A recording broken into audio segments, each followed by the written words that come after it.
I'm Alex Gonzalez. I'm the group bars for the Liquid and Lighter group. Less of a manager, more of, I guess, creative lead.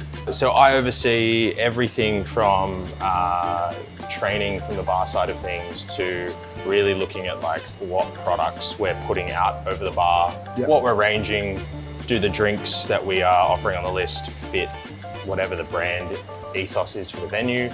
Make sure that everything is in line, and also that during service it's being communicated but also served properly, effectively to standard across the group. So I wear a lot of different hats. We've got the Rover, used to be called the Wild Rover, went through a refurb last year. We've got Bistecco, which is sort of our flagship, I think, Florentine Steakhouse.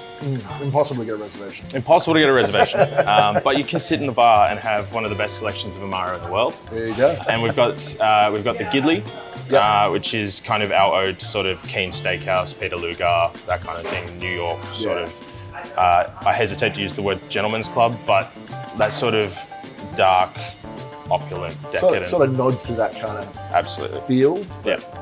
And then we've just opened 6 weeks ago, though it does feel longer than that, where we're sitting right now, which is called Alfie's. Which is I think a bit of a departure to what the guys have done in the past. Alfie's is built for speed, built for pace, built for convenience. You can get in and out, have a steak here in an hour. And which is a pretty big promise to make, right? So the goal is to have the steak on the table 15 minutes. So then you've got a good 45 to 60 minutes to enjoy it. Talking about that sort of express speed of service kind of thing, have you had to think about, for the Alfie's drinks list, have you had to think about that as well? Well, I think when we sat down to first talk about the venue, who's one of the owners of the company, also the head of the quality sort of arm of our company. He said, we want drinks in and out we want drinks out on the table in 4 minutes, which is like, when I worked at Bulletin Place, where all we do is serve cocktails, we had 8-minute check time, so half that. So, and has that carried through? Pretty much, Yeah, if it's a menu serve, then we can get it out pretty quick because we've built it around that. What have you had to do to make that work for the menu? I guess we've taken aspects of what we've already done at other venues in terms of we're pretty batch heavy as far as a group goes. Most of our bars only have one station, and they're serving anywhere from 50 to 100 people, depending on how busy both sides of the venue are. Except for this one, we got 2, which helps. So we've divided and conquered. But we've basically taken what we've already done. So drinks that are served on draft, stuff like old fashions or Negronis, they're on draft, spritzers on tap. Drinks that are served in those plastic PET bottles that we force carbonate. So the whole thing's done. All we really need to do is assemble. The martini as well, there's probably been a heap of press around that, but we keep it really cold, but it's essentially finished. And so this is supposedly the coldest martini in town. Arguably the coldest martini in town. Bring your thermometer and then don't tell me about it. I've had it, it's pretty damn cold. It's pretty cold. Good. So it's all about basically doing a lot of the hard work and assembly, the exacting sort of work behind the scenes, so that when it comes to service, assembling the drinks is relatively simple, and it's about making it look good, or the way that we want to serve them at the table or whatever it is, we can have those little like bespoke moments without taking forever to get everything done, It's a tricky thing to sort of... You got to balance it. How much planning had to go into this menu then to have that execution at the end of the day? If you come in and you find that the market's saying like mangoes are great, which they are right now, you're probably going to process mango in a particular way with particular flavors, XYZ. But in terms of planning the menu itself, I don't think the process was particularly drawn out. I knew that I wanted some effect, and I do this across the group, have these like tent pole drinks that effectively aren't going to change, or at least the position it occupies in the menu isn't going to change. So we're in a restaurant, right? It's not a small bar where people are coming expressly for our cocktails. It's part of a wider experience. So when you're writing a restaurant menu, I find you kind of got to have an old fashioned, a martini, maybe a Negroni kind of thing, something light and spritzy. So if you plan those as sort of your tentpole drinks that are going to be more or less evergreen, then you can get a bit weird with everything else. What is it about those drinks that you kind of have to have them for a restaurant? Is that a lot of them lean more aperitif or digestif side of things. So, you know, you look at Martini, Negroni or Spritz, they're kind of before. So I've gotten to the restaurant, I'm gonna sit down, it's maybe 15 minutes till my table's ready, whatever that might be. I'm gonna have a cocktail beforehand. Then usually you go wash into away the day, 100%. get set for the night, you know. Restaurant, sit at the table, probably gonna have wine. And then maybe you stay after you finish a bottle of wine and dinner, you've got dessert.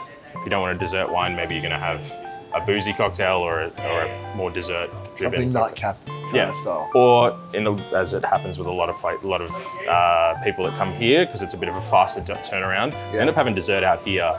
So it's like, do you want a coffee cocktail? Do you want an old fashioned? What are we going to do here? Gotcha. So, how do you think about sort of structuring the menu? Do you have are you looking at different types of glassware that you're going to space out? What are you going to do with that? A bit excited over there. I know, something's happening. Hey.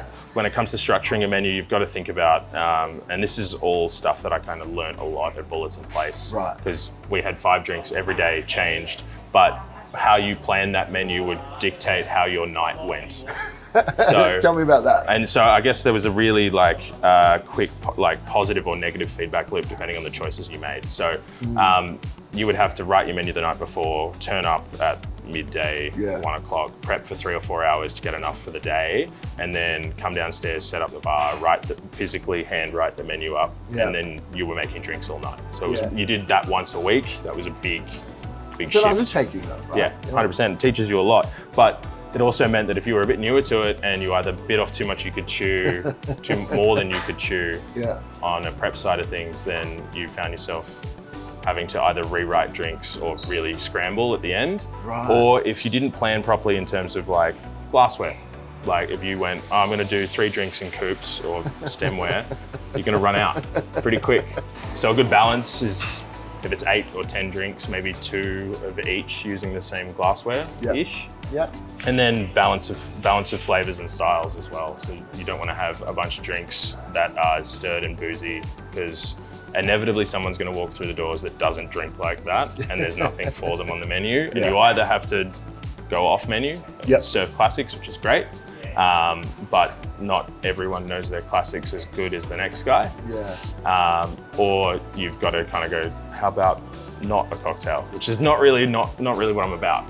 Let's get cocktails in, especially if they've just come in through the door and they're waiting for their table. Because you've got responsibilities across the group. I noticed, you had a couple of drinks in the Drink of the Year Awards that we held through Booth B recently. And they were collaborative too. But they were collaborative, right? Sure. So can you tell me a bit about that process, how you work with So I guess the process for menus across the group has changed a lot since I started. So I've been in the job for getting on to 3 years now.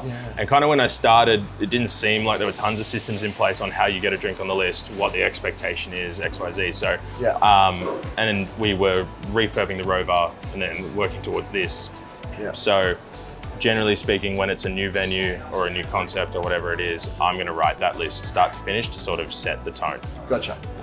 And so that's what's happened here at Alfie's? That's pretty much what's happened here at Alfie's. It happened at the Rover, and then it happened to a lesser degree, but still quite considerable at the Gidley and Bistecca when I first came on board. I saw what we were doing well and what we weren't doing so well, and I was kind of had a kind word to the managers. It was like, just let me show you what I'm looking for, and we'll see how it works, and then assess moving forward. So that's how it works if it's a new concept.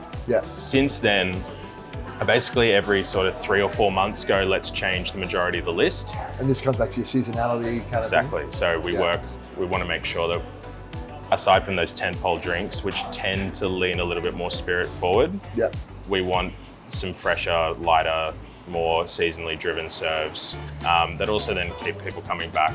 And also, I guess the other side of it is it keeps bartenders engaged because they get to serve new drinks semi-regularly. If you were working at a place and you only serve the same 10 drinks for, I don't know, the 4 years or however long you work there, it gets pretty stale pretty quick. So I then basically every 3 or 4 months write out a brief for the bar manager.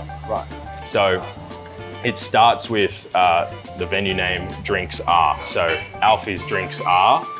And then we've got sort of 3 statements saying what our drinks are about at each venue. It's like a mission statement. Pretty much. So Alfie's drinks are served sharpish, which means quickly. They are approachable, so we're not using flavors that are too weird or hard to explain, because again, people are here for a good time, not a long time. And then the other thing that our Alfie's drinks do, which is a bit harder to define, is that we under-promise and we over-deliver. So the visual style of the drinks is relatively pared back, with the idea that they're going to get the drink in front of them and have a taste and go, wow, that's awesome. We want to kind of play with the expectations, or have the drinks look a little bit more minimal and pared back, so that the flavor really speaks for itself. So once we've thrown the brief out, I'll have the list of all the drinks that are currently on the list, and it's basically like a red light, orange light, green light kind of situation. Red light being stays, don't worry, tent pole, or it's good, or I know I can get this fruit for another 3 months. Let's stick with this. Orange light is, we could change it, we could do a slight tweak to improve it, or seasonal swap. Green light's like, get it gone, let's start again. So the bar manager collates all the ideas from anyone who wants to contribute. And then I'll sit down with the bar manager after it might be 2 weeks, 4 weeks, whatever it is, and we'll go through all the ideas. And that's where I really kind of jump in and go, that idea is great, execution's not really going to quite work, so let's make some changes now. Or that idea is great, go with it, or not going to work. Like, not right for us. Maybe it might be a good drink on paper, but it doesn't fit the Stecker, or it doesn't fit the brief. Doesn't fit the brief. Really what I'm trying to do there is not necessarily like take complete control, it's more mitigate the amount of potential failures we could have in the R&D phase before it even starts. Once we approve all the ideas, it's then go make the ingredients that we've listed, and let's then call me in when you're ready for me to taste something. And then usually, all things being equal, we can sort of, bar manager will call me in, and I'll taste some drinks, and we might do some tweaks here and there, but you know, we can get it right about by 5 times at the most, sort of 5 tries. If it starts to go past sort of like 5 goes, it's kind of like, I think we need to reassess Maybe this. there's something wrong fundamentally. There's something fundamentally wrong here, and we need to redo it, which hasn't happened too much. That's great. Probably happened only a handful of times.